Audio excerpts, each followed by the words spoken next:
There are just 3 months to go for the ICC Men's ODI World Cup in India, but their neighbours Pakistan are still non-committal about their participation.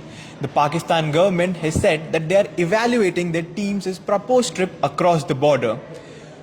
A similar situation has happened in the past, including the 2016 T20 World Cup, where Pakistan, after a bit of drama, came to India and participated in that tournament. So should ICC call Pakistan's bluff? That's what we are going to discuss in this live. Hello and welcome to WION Sports Xtra. I am Nikhil Mathur and I am joined by my sports editor Divya Singh Deo and by my colleague Vidur Kathuria.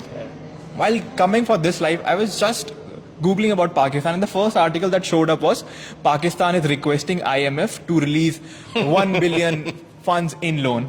You know, their financial, the economic status is well known. Can they really afford to miss this World Cup? I know. I think it's the larger joke is on the ICC. You have a World Cup. It's not Nikhil Mathur's tournament.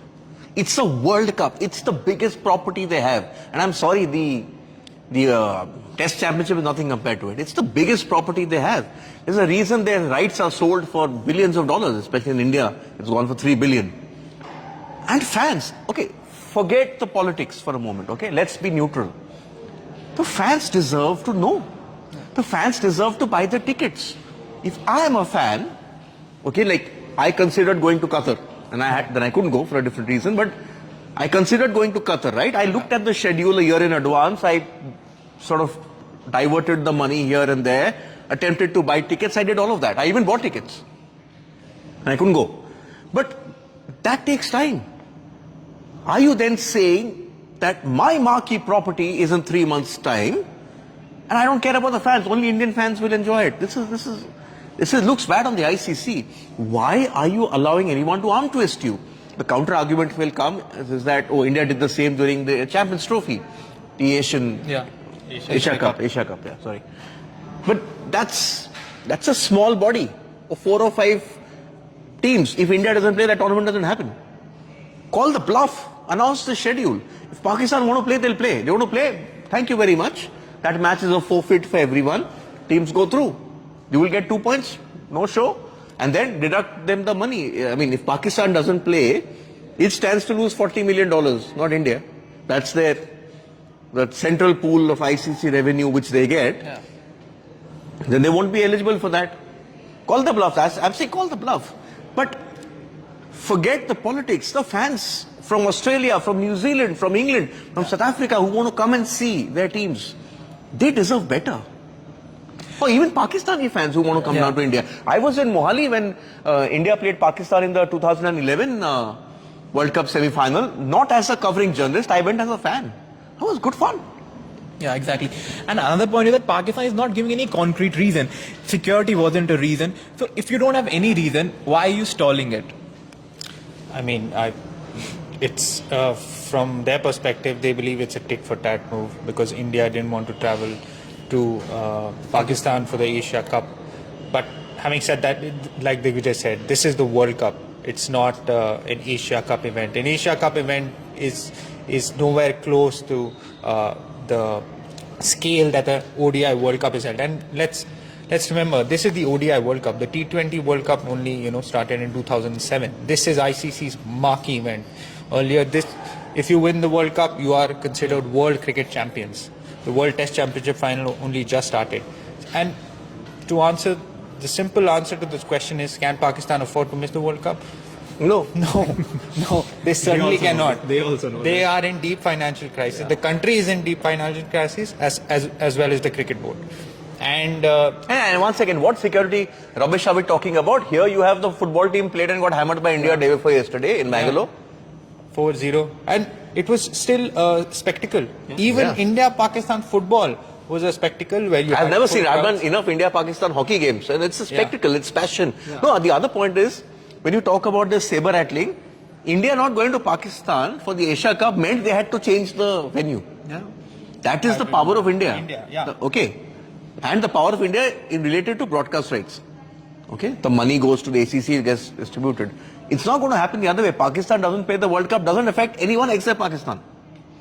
That's why I say that they should call the bluff, just release a schedule. The cold hard truth is, if India doesn't want to travel to Pakistan for an event, then India will not, and the venue will be shifted, or it will become a hybrid model as we saw. But Pakistan obviously do not have the same amount of power that India has. No, and this is not we are saying. This is Ramesh Raja said. Yeah. Former president of the Pakistan Cricket Board saying in his capacity as PCB president, saying we have to grow our game and our market to be able to compete with India. India are the financial, they are the Manchester City of cricket. Let's put it that way, if the EPL is taken as a whole. And India have reached that position. That's why I'm saying India not going to Pakistan means the tournament gets pushed out. Yeah. Pakistan not coming to India doesn't matter. The Indian audience is anyway going to watch that World Cup. And to be fair, the only one who will take a hit is the ICC because they will not get revenues and the broadcaster just for that one match. Yeah. Which is a huge amount of revenue. And just from a sporting perspective, why would you deny the fans the only opportunity they get to watch an India-Pakistan match? And you obviously get it in the Asia Cup. But still, at a World Cup, it's different. The India-Pakistan match in the World Cup is the most looked forward, like it's the most highly anticipated, and fans want to see that. I don't understand why they're stalling. Eventually, let's be honest, we know they are going to travel. No, and it's sort of a misnomer that fans don't get along. You just look at videos from outside the MCG. Oh, Indian and Pakistan fans were dancing together. I was at Mohali. I was also there at the 2015 World Cup, first match, India-Pakistan, Adelaide, Kohli 100. That atmosphere was outstanding. I have never seen an atmosphere like that simply because the previous India-Pakistan games I had gone to were either in India or in Pakistan. I've covered in Pakistan as well. So that's different. But in Adelaide, there's one side of the street full of Indian supporters, the other side full of Pakistani supporters, taunting, banter, never crossing the line. Exactly. Good fun. And for a neutral, we're reporting, we're neutral, just seeing and enjoying it, it was great fun. To be fair, the animosity is not there on the pitch between the players, neither is it there between the fans who are at the stadium. It's only, isolated on social media. Surround sound. So, and also the language is the same, so the banter takes another level because you understand what you're saying. So it's a different kind of atmosphere. It's like what we saw with Australia. It's Brazil-Argentina. Brazil-Argentina, Australia-England in cricket, as we saw, it was a fantastic atmosphere, and that's what you want to see. It's India-Pakistan. It's the biggest cricketing rivalry in the world. We want to see that. Journalists, fans, the entire world wants to see it. So, they should just do you remember, say, what happened in a South Africa-Zimbabwe match? No. You remember Virat Kohli winning you that last 3 overs, India scoring, 60, 70 runs in that MCG game? Just because of that. You remember Pakistan chasing down 150, 60 odd without losing a wicket. Why India-Pakistan? Do you remember anything else from that World Cup in the UAE? No, it is the marquee. You remember match. Sachin Tendulkar's? That's 6. Shoaib Akhtar. What a shot. And and of course, as you said, that your team, the Pakistani football team was in India. Is in India. They played a match. So what argument do you have? Which is also a multi-team event, by the way, the SAS Championship. Yeah, exactly. So if you want to oppose... Bilawal was in India. He... Foreign minister, son of the late former Prime Minister Benazir Bhutto. He was in India a couple of months ago. Was it Goa? By the way, an important point to make. Obviously the Pakistan Foreign Ministry is evaluating, but before this there was no pressure from the Pakistani government, not to travel to India because it's a World Cup. And to be fair to them, they had concerns over Dharamshala, and I can understand. Dharamshala, much smaller venue, Kolkata, grander stage, hosted a final. Eden Gardens, the greatest biggest stage in Indian cricket back then. They have issues right now. They are saying, we don't want to play here, we don't want to play in Bangalore, we don't want to play in Chennai. It's a World Cup. And they're going, and what they said that they are going to discuss this in the Shanghai Cooperation Summit, which India is hosting. So eventually they want to be participant in that meeting and then discuss that, okay, will our team come to India or not? It's just childish. It's just, you know that you're not going to get that, but you just want to go about it for making noise, let's say. Noise, surround sound. I have the onerous task of reading out this comment. Noisy neighbors. Noisy neighbors. Veer Digvijay. I'm only Digvijay. He's braver Digvijay. Thank you, Veer Digvijay. Yes, ICC should call Pakistan's World Cup bluff. Jonathan says no, ICC should not. Oh. Okay? And what is the reasoning? You can always comment and tell what do you think, because we want to hear more views. Yeah, Facebook, Twitter, social media. Come on. Instagram. Are we on Instagram? WION is on Instagram. Yes, Instagram as well. Don't make noise, make No. constructive points. Okay, this is the poll. Okay, this looks like a batting scorecard. Oh, Sure, this is Johnny Westo's scorecard. should the ICC call Pakistan's World Cup bluff? 90% say yes, and 10% say no. They should wait for some more days. No, it's just, again, I'm coming back to it. Don't sport. Politics. No, not politics. Sport exists for whom? Yes, for the players, but the fans are invested in it. Yeah. The fans are very important. Okay? Why do people always say when you go to a cricket stadium in India, the facilities should be better?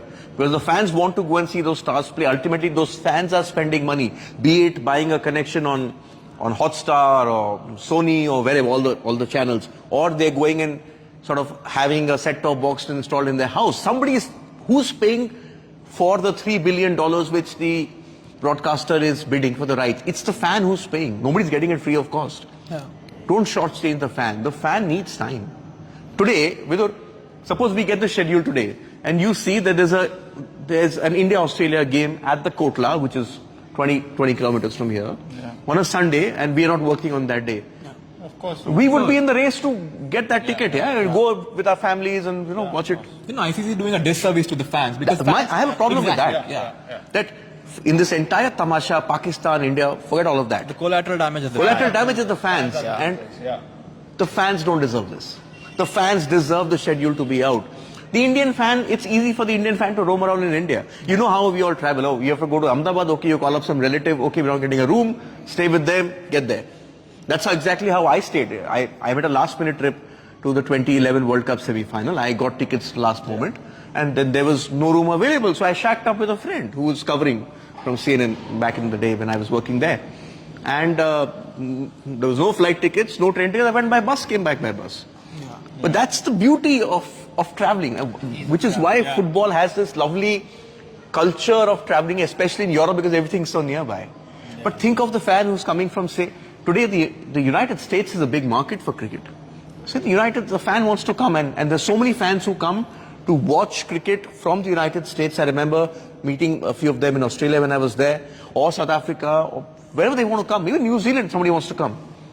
3 months is too short a time. You've got to make bookings, you're going to apply for visa, and there's a lot of issues.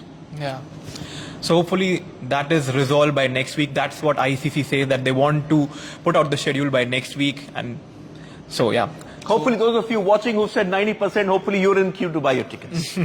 See you soon in India. And even the 10%, why not? Yeah, come to India. We'll show you what cricket fun is. Yeah. Okay, that's 90 and 10. That's Johnny Besto and the rest of the English squad. Pre-baseball, sorry. What's coming up today? No clear lead. Lots of stories. No clear lead. We're still hoping to get something, but a hole-in-one for Rory McIlroy. Yeah. But Denny McCarthy leads 10 under, opening round at the Travelers Championship. Tied for second, Keegan Bradley and Adam Scott. The biting man, Luis Suarez, some update on him? Yes, he is suffering from a persistent knee injury, but still scoring goals. Still scoring, and he helped his team Grêmio. He's playing his football in Brazil right now. But there are rumors that he will announce his retirement soon. Hopefully he won't do that because of his persistent knee issue. And the NBA story? Once in a generational talent. Oh yes, no NBA, every NBA fan wants to see Victor Wembanyama play his first game for the San Antonio Spurs. They got the first pick. For the first time in several years, there was absolutely no debate who the first pick in the draft was going to be. Wait, hang on. Explain this to us. The James Hardens of the world, the Kevin Durants of the world, gone. Now, Victor Wembanyama, the Greek freak, Antetokounmpo, Nikola Jokic, Joel Embiid. International. Where are the American players in the NBA? They're still there, but obviously you see a shift. The European players are taking over the league. Giannis. But why is that? Because the game has gone international. Earlier, it was only the NBA. The NBA is an international product now. So you have kids. I remember Yao Ming. I was in China for the Olympics, and Yao Ming was a big star. Yeah. So it's one of the most watched leagues in the world. It's becoming like football. because everyone wants to go out and play basketball. Basketball is a very accessible sport, so you have more and more players playing. Hopefully, we'll have someone from India play in the NBA. We had someone. Satnam Singh, but he was part of the G League. He wasn't part of. He couldn't play in the proper NBA. But yes, Wembanyama, so much excitement around him because he's 7 feet 4 inches tall, but he has the skills of a small guy, little guy. He can dribble. He has a 3-point shot, which is rare for a player his size. So that is why there is so much excitement around him, and we just can't wait to see him in the NBA. Yeah, that and much more. And you can also tell in the comment section that what should be our lead story at 6:30 p.m. IST. We'll take your comments. Yes. Thanks Help for us out tuning in. today. Yeah. Friendly assist. Yeah.